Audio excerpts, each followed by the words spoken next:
Happy Monday. Big day. 2 lives back to back. First up, Dr. Ray Dorsey. Let's see if this is him. Nope. Let me try. How's everybody doing? Let's see. Nope. Let me find you, Dr. Dorsey. There he is.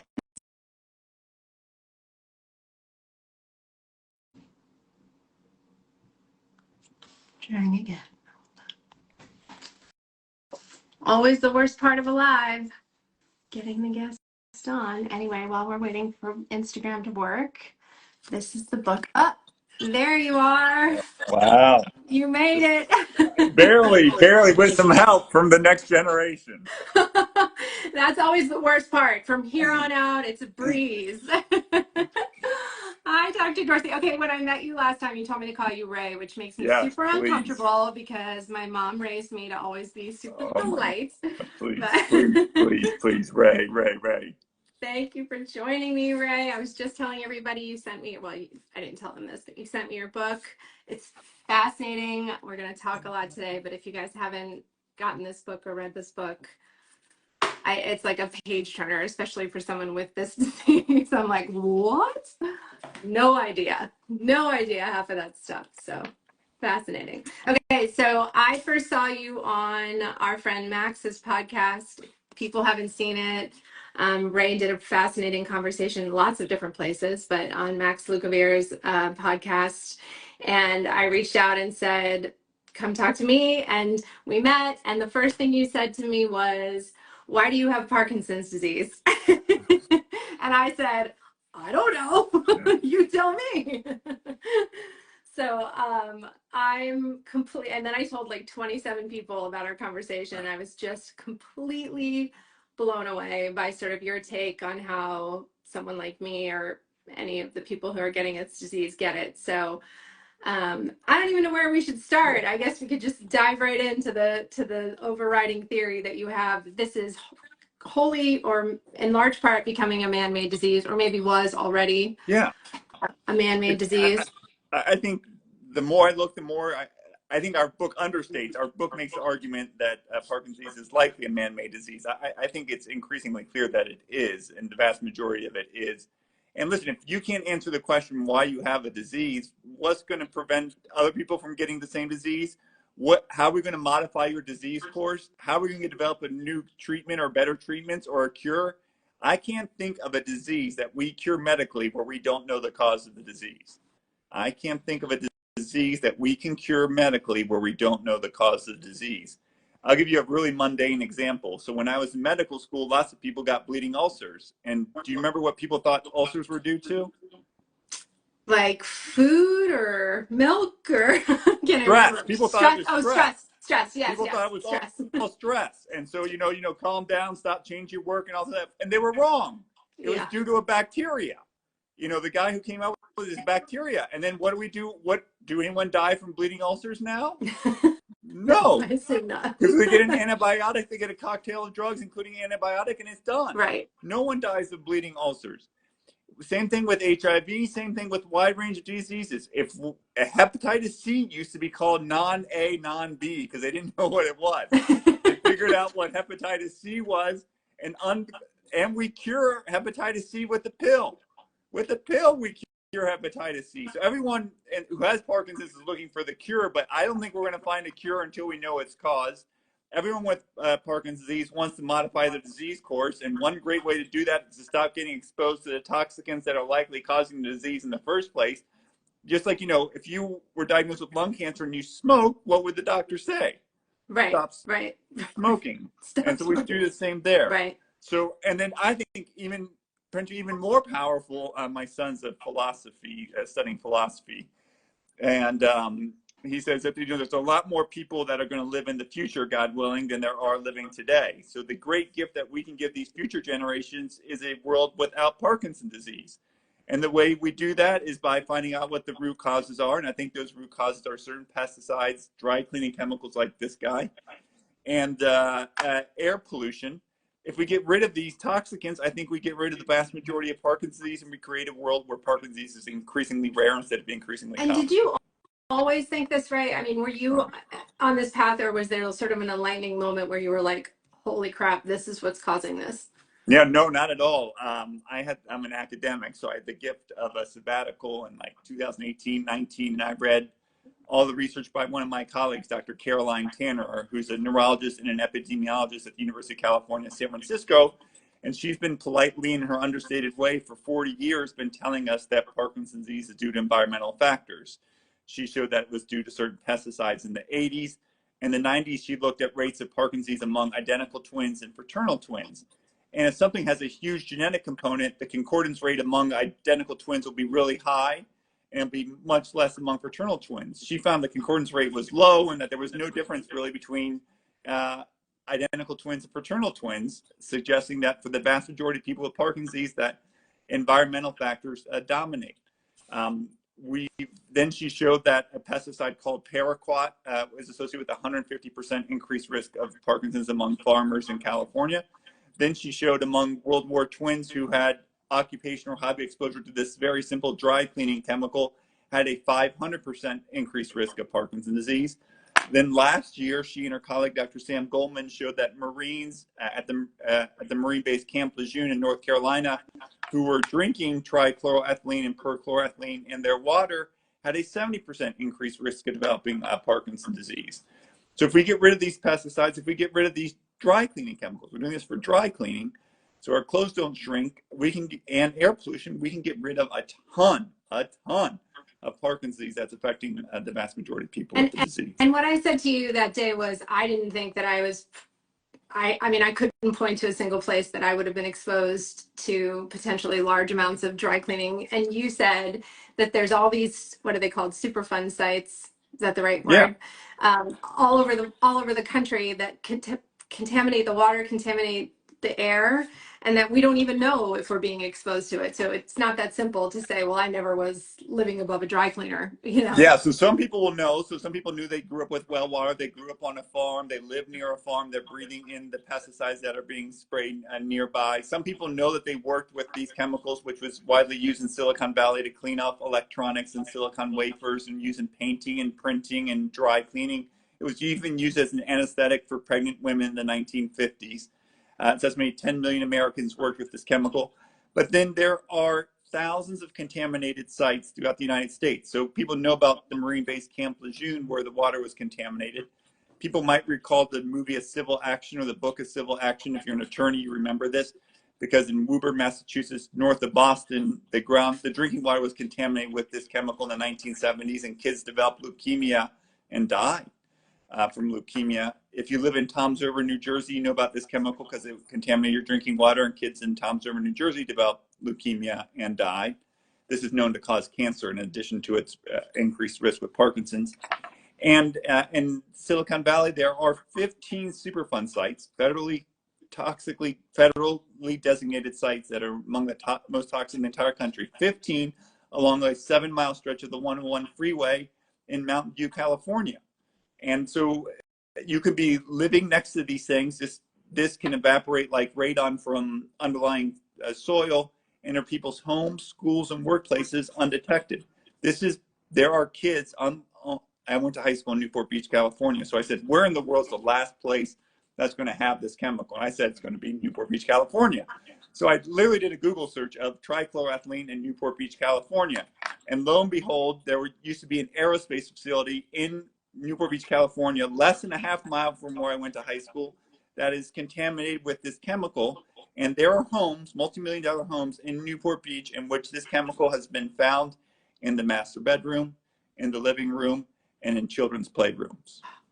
And I said to you, what do you think the reason is that I got Parkinson's and my siblings didn't? And you said, do you remember what you said to me? No, what I said. You said the same reason that 3 people could smoke their whole lives and 1 will get lung cancer and 2 won't, right? Like just because you're exposed to it doesn't mean necessarily that you're going to get it or that everyone exposed to it gets it. We have beautiful bodies, right? And our bodies are really good at handling toxicants, but some of these toxicants are new, so we really haven't been selected to defend against these toxicants. Like this chemical, was created was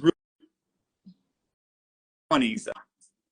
Pesticides weren't developed, synthetic man-made pesticides weren't developed till World War II. Air pollution is a product, at least in the United States, of the last 100, 150 years, in Europe longer. So these are all relatively new. So only 10% of smokers get Parkinson's. Not everyone who's a farmer gets Parkinson's. Most farmers don't get Parkinson's disease. And so most people don't. But if you get rid of these toxins, you get rid of the disease. If you don't expose farmers to these things, they don't spontaneously do it.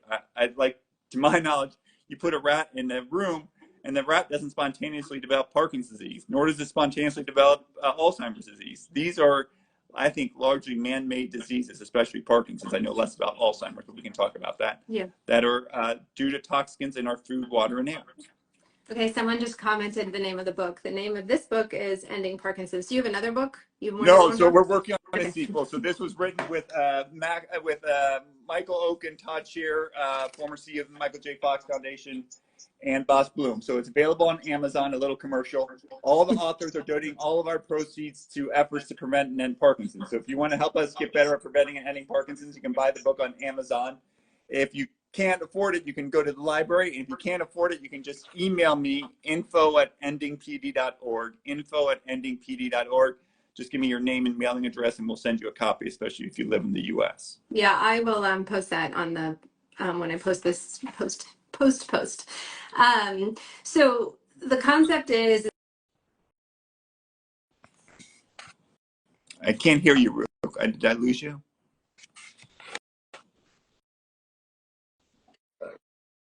Now you hear me great. The better we hear, by the way, I'm watching it pouring rain, and my son's walking home from school. So shout out to my son when he gets home soaked. I'm sorry that I'm on this live instead of picking you up. Bad timing on my part. Anyway, the theory is that you can't end a disease until you know what causes it, right? So if that's, and not if it's true, we know that it is caused by these toxins. What do we do while we're figuring out how to stop it? What do people do in their daily life to reduce the risk to these types of toxins, other than like not living near a superfund site? So the first thing you do in response to any crisis, whether it's a fire or infectious pandemic, is contain it. You contain it. You protect people who haven't been threatened from getting exposed to it. So, if there's an infectious disease, you quarantine individuals. If it's a fire, you close the door so it gets less oxygen. Right now, we're only fueling the pandemic. So in the United States, paraquat, which has been banned, it's considered the most toxic weed killer ever created. It's been used to commit homicide and suicide. It's over 50 countries, including China, have banned it, but the United States still permits its use.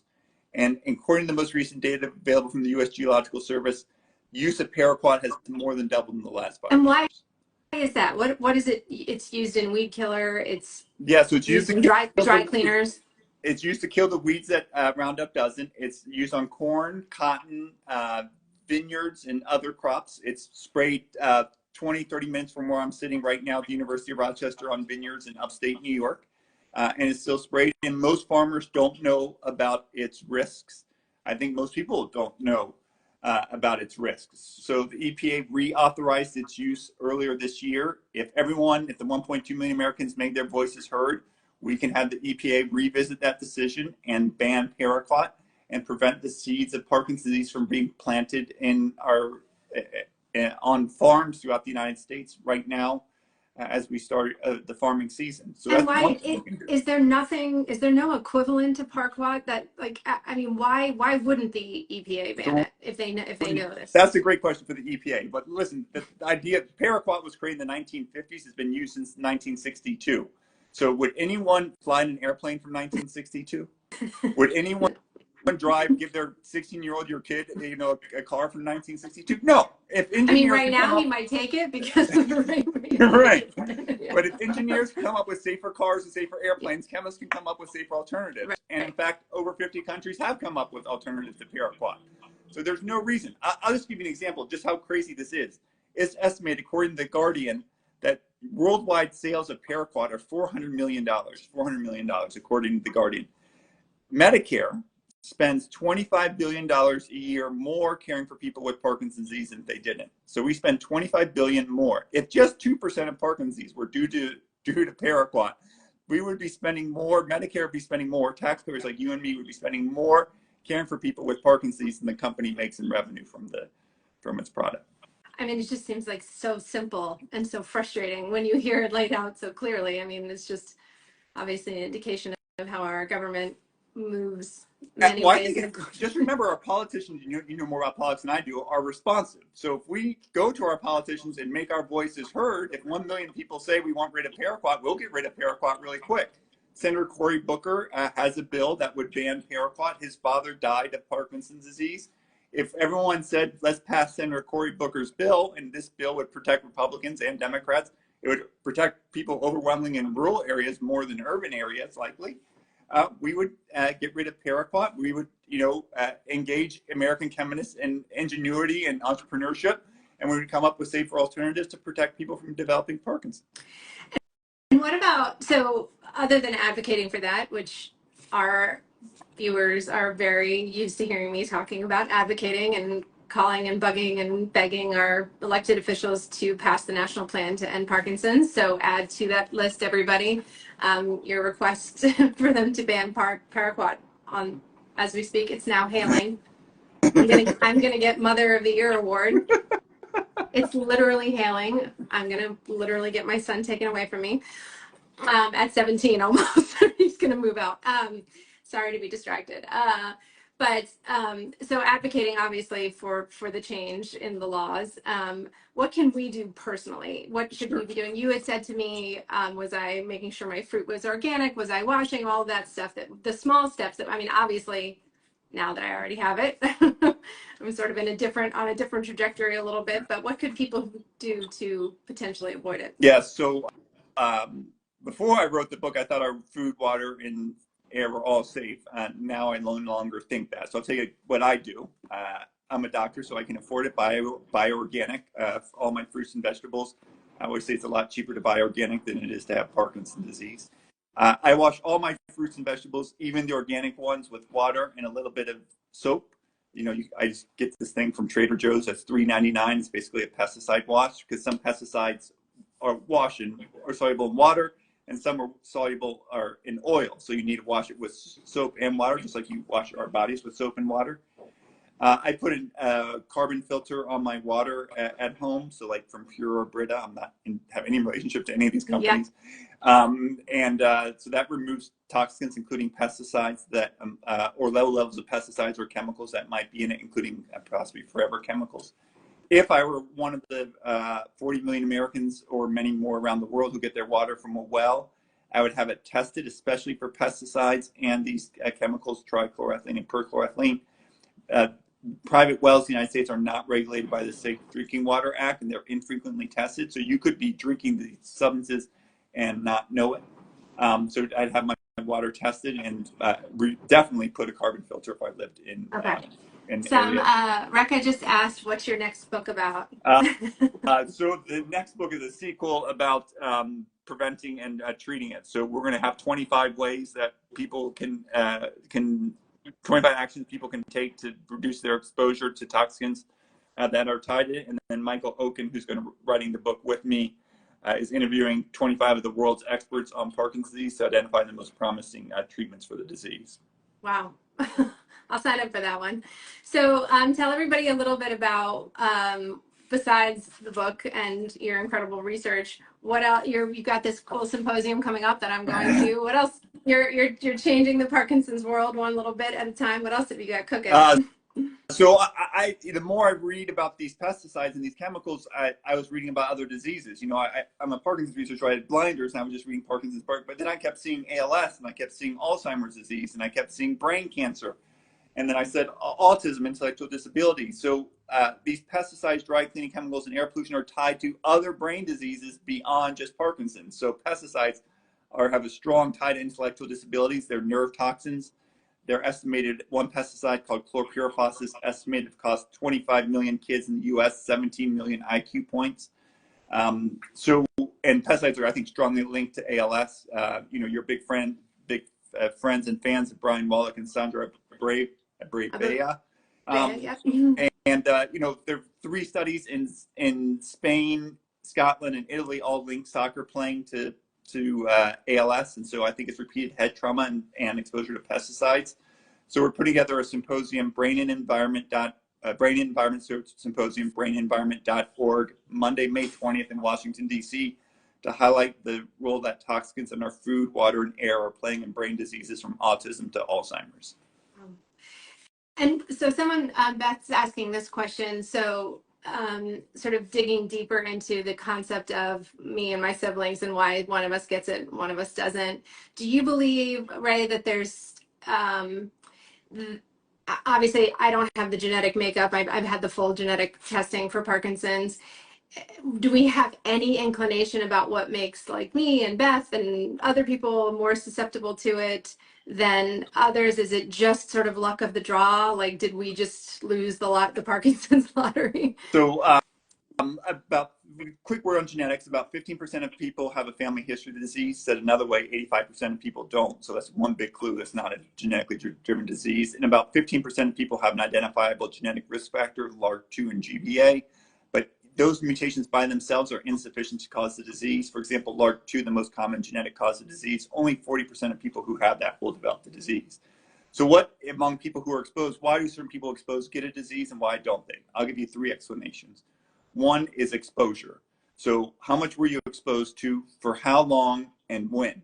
And I think it really matters. People who are exposed to it when they were young are more likely to be at risk, potentially even this beginning in utero. Brian Grant, who's going to be at our symposium, former NBA basketball player and founder of the Brian Grant Foundation, was a 3-year-old boy when he was at Camp Lejeune when it was contaminated with this chemical. And he was likely drinking this chemical in his water, and his father died of esophageal cancer linked to this chemical. And then he, 33 years later, develops Parkinson's disease. And so I think it's about like a 20 to 30 year lag, maybe longer, maybe shorter, depending on the exposure. But I think it's when you're exposed, for how long, and what dose. So I think that's one. Second is a set of interactions. So some of those genetic causes of Parkinson's have known interactions with pesticides. So for example, if you carry a LARC2 mutation, it appears to heighten your risk for exposure to Parkinson's when exposed to pesticides. So it could be people have a genetic predisposition. We know that, for example, some people metabolize or break down these pesticides differently. And if you're not very good at breaking down these pesticides, you might be at higher risk for their adverse consequences. You may also have interactions to other other environmental risk factors. You could have pesticides and head trauma. You could have pesticides and the dry cleaning chemicals. You could have one pesticide and another pesticide, like a farmer. So it could be interactions. And then within the interactions, I think it's chance. Some people just get bad luck. Per Borghammer, a really smart Danish scientist, says that just like cancer, there could be stochastic or randomness as to who gets the disease and who doesn't. And then third, I think there are modifiers including age. We know as we get older, our ability to clear out some of these misfolded proteins decreases. We know that other comorbidities like diabetes might make you more prone or more susceptible to Parkinson's disease. So I think it's 1, exposure, 2, interactions, and 3, modifiers.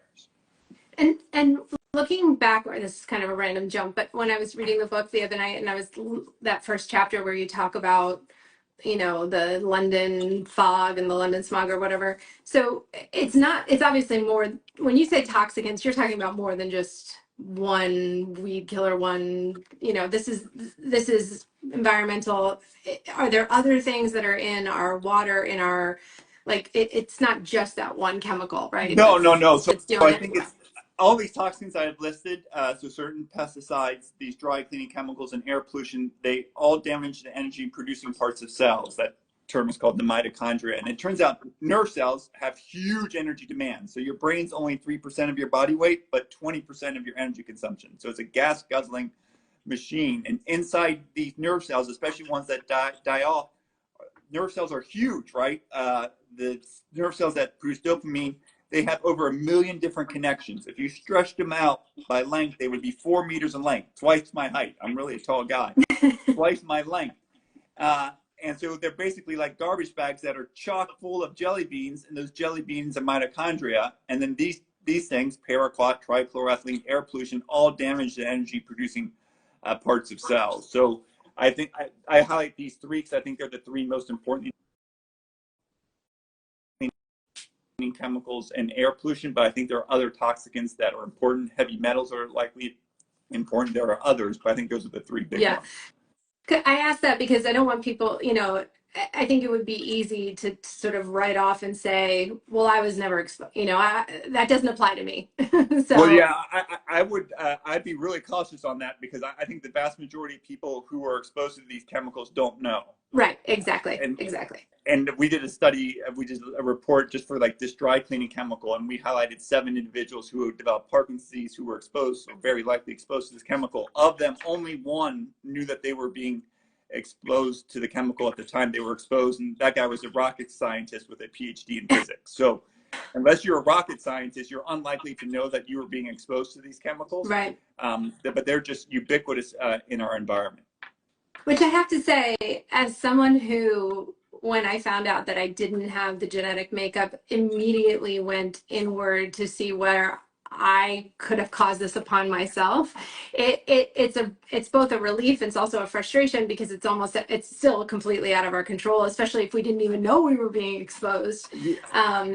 But I think it's helpful, and I know a lot of my fellow Parkinson's people on this page will agree, like, it's hard to hear that you caused it by stress, or you caused it by, the bad food choices you made, or not working out enough, Look, if you're looking for a guilty party, look at the chemical company. So the manufacturer of Paraquat knew about its risks for 50 years and hid it, according to The Guardian.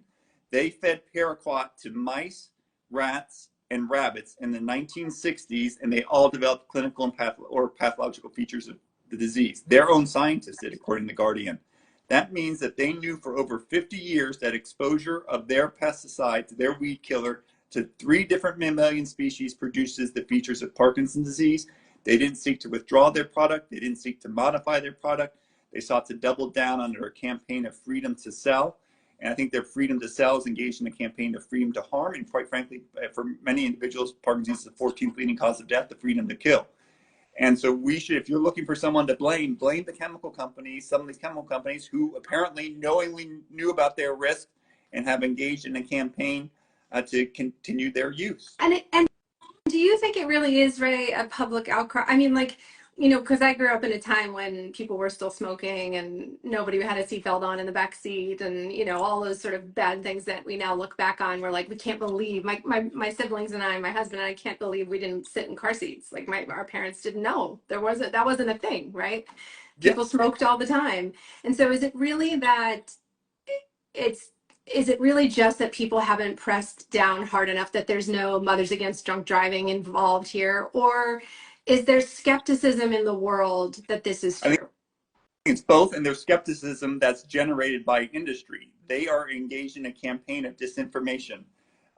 Science is the production of knowledge, ideally for the public good. And my colleague, English professor Amit Ray, introduced me to a term called agnotology, the production of ignorance, often for commercial benefit. And so you mentioned smoking. So remember, they used to have doctors advertising the health benefits of smoking. The tobacco companies knew about it. They went in front of Congress in 1990, all swore to tell the truth, nothing but the truth, and did everything but that, right? Even the 1990s, when everyone knew that they were still hiding it. They were saying we need more research, we don't know enough. They were engaged in it. Seatbelts, when Ralph Nader said we should have seatbelts in cars, he was attacked by the car industry, saying, how are we going to produce cars if we have to put seatbelts on them? It's going to corrupt our industry. They would put pretty women in grocery stores to try to entice Ralph Nader into misconduct so that they could take him down. These are all things that the companies have done. We see that in the opioid crisis. We see that in the social media. We're seeing it now in Parkinson's disease. Fool me once, shame on you. Fool me twice, shame on me. We need to be really, really, really, really critical and suspect of the actions of companies that are engaged in producing chemicals that are harming our environment.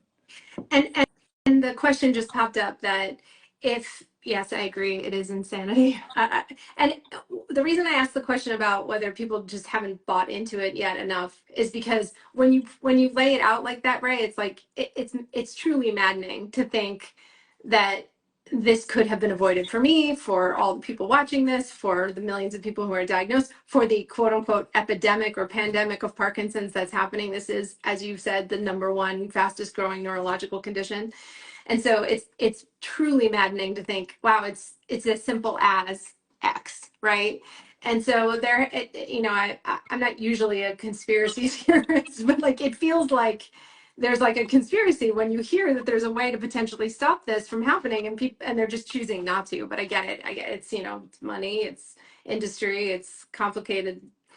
But we're subsidizing it. Listen, if you want to sell these products, pay for the cost. Yeah. If you want to sell these products, pay for the cost. Why are taxpayers subsidizing the downstream consequences of these chemicals and these products? If you think they're so good, then you pay for the sequelae of them. Well, and I think make it so much clearer to, I mean, now there's requirements of tobacco companies to say so frequently, like, this will kill you. And we tax it. And one of the great public health achievements is that smoking rates have gone down, and with it still have lung cancer rates. But we should also be wondering, why are cancer rates still going up in society in the United States? For people under 50, cancer rates are going up and smoking is going down. We should be wondering what's going on in the environment. It's clearly not aging. It's under people under 50. It's clearly not genetics. Genetics don't change in a couple of generations. It has to be the environment. And then your frustration. I always tell people, a little bit odd, but when I see someone with Parkinson's, I get pissed off because I think it's preventable. So when I see someone with Parkinson's, I see you're a wonderful person, but I get angry. I'm pissing you off just by my existence. Like when I bike on the Erie Canal and I see people with Parkinson's, I get pissed off because I think this is unnecessary suffering. Some of the human condition suffering is part of it, but needless preventable suffering need not be, and we need to prevent it. Yeah, agreed. And so someone asked the question, does stress, and I think I know the answer to this, but obviously living a brain healthy lifestyle can't hurt, right? Like we may be exposed to them and we may not have control over whether we get it, but certainly people can take action whether they don't have it or do have it by living, moderating stress and doing all the things we know we should do. But I think the bottom line is that may not, again, it's putting the onus back on the individual to keep themselves from getting sick, which sounds like may be completely out of our control. Yes. So I think stress is a modifier. I don't think it's a cause of disease. I think if you could have all the stress in the world, I don't think you could spontaneously develop Parkinson's disease. Clearly, right. Stress makes Parkinson's worse, the symptoms worse. So I think it's a modifier. But again, this disease is man-made. It's exogenous. It is not a product of our individual behaviors for the vast majority of individuals. It's a product of the toxins that companies have introduced into our environment and largely introduced over the last 100 years, where we've seen the rise in Parkinson's disease rising in virtually all industrialized nations.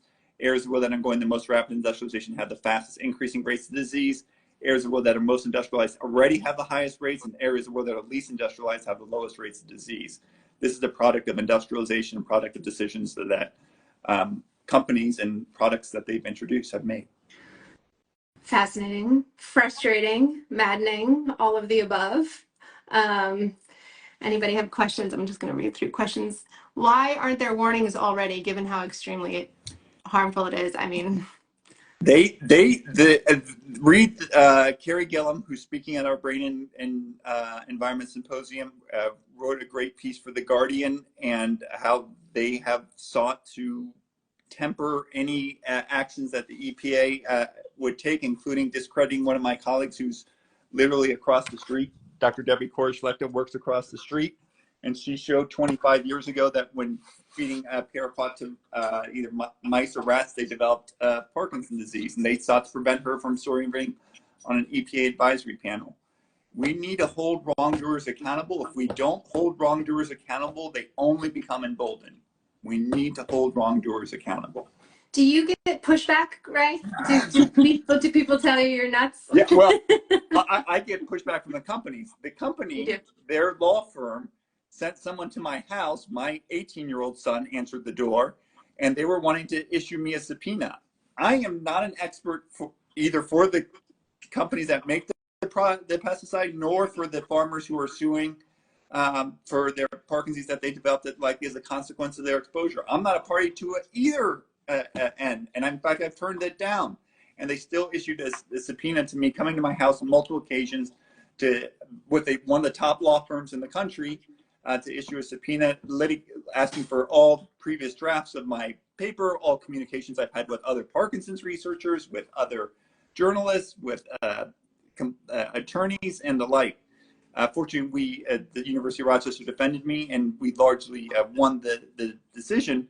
But just imagine someone writes on the effects of climate change, and then Exxon or some oil company is subpoenaing me. I mean, that's like craziness that this is allowed to be permitted. That to me just proves your whole theory, right? Because if that weren't true and they weren't worried about what they were hiding, they're not coming after a doctor who's out there sharing information that could save and change lives. Like, right? Like that's to me, like you're just proving your own criminality if you're attacking a doc. I don't get it. I mean, I get it. But you're just making yourself. It should be held accountable, and the law firm should be held accountable. Many times, the same law firms that represented big tobacco that sought, almost every family listening here had someone die to tobacco. I didn't meet either of my grandfathers because they both smoked and they died from tobacco-related diseases before I was born. The same companies, same individuals, same set of experts are representing big tobacco, social media companies, opioid companies, lead paint companies. They're all exactly the same cast of characters. They're engaged in exactly the same tactics that they've been doing for the last 50 years. And we really haven't been willing to hold them accountable. We did get, some lawsuits on tobacco and opioids, but not nearly enough, and not nearly enough punishment because they're still doing it.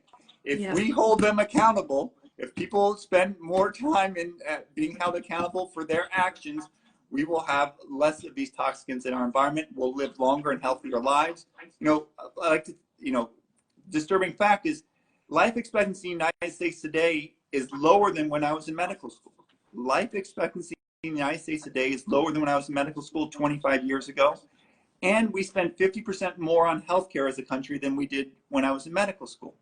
Wow. So there clearly has to be something going on. And, our genetics haven't changed in 25 years. Our aging really hasn't changed all that much in 25 years.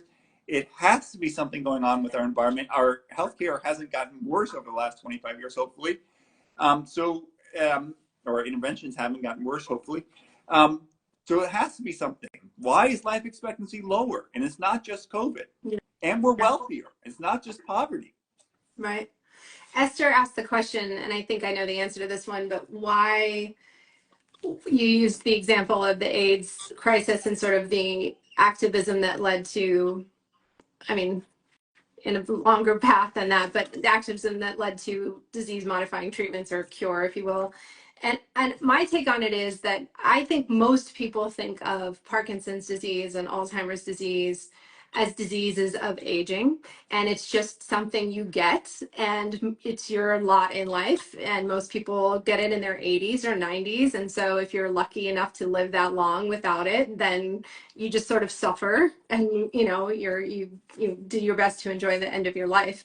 I think when people start to see it as an epidemic of younger people like me, like most of the people watching this, and that's not to discount the importance of people in their later stages of life, but when the general populace believes that it's just something that you get when you get older and there's nothing you can do about it, they're not going to rise up and be activists about it, because it's sort of like, oh well, everybody gets it, that's my take, is there's just not enough people, well, there hasn't been enough of an outcry for a disease that people think of as just sort of something you inevitably get.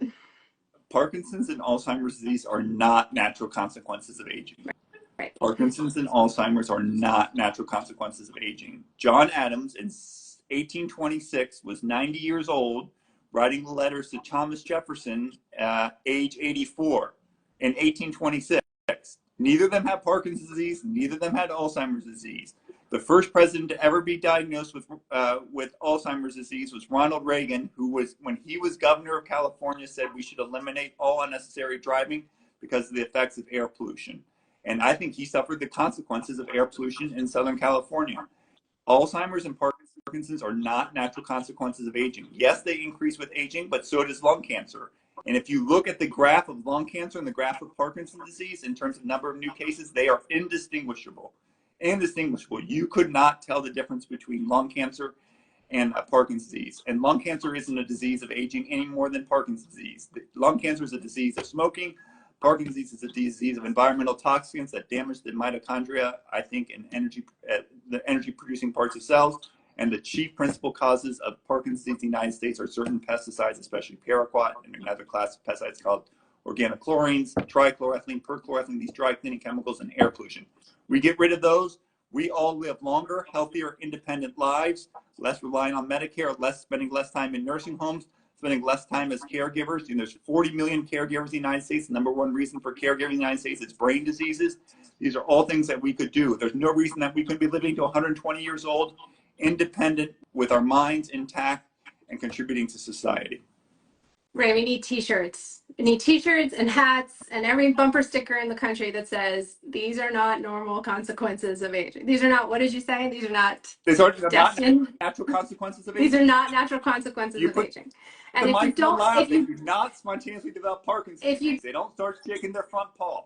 If you don't believe that, all you have to do is come to my Instagram page and see the thousands of people on there that are my age that are dealing with this or are dealing with a loved one that have it. I mean, Brian Grant, Amy Lindbergh, Larry Gifford, Sonia Mather, Tim Haig, the founders of the PD Avengers, I think all developed Parkinson's disease before age 50. Michael J. Fox was in his 20s when he developed, and he says he got it from exposure to some kind of toxin. Michael J. Fox, the most prominent person with the disease, is telling us that he told James Hawley, he thinks he got Parkinson's disease from some exposure to some kind of toxin. Let's find that toxin.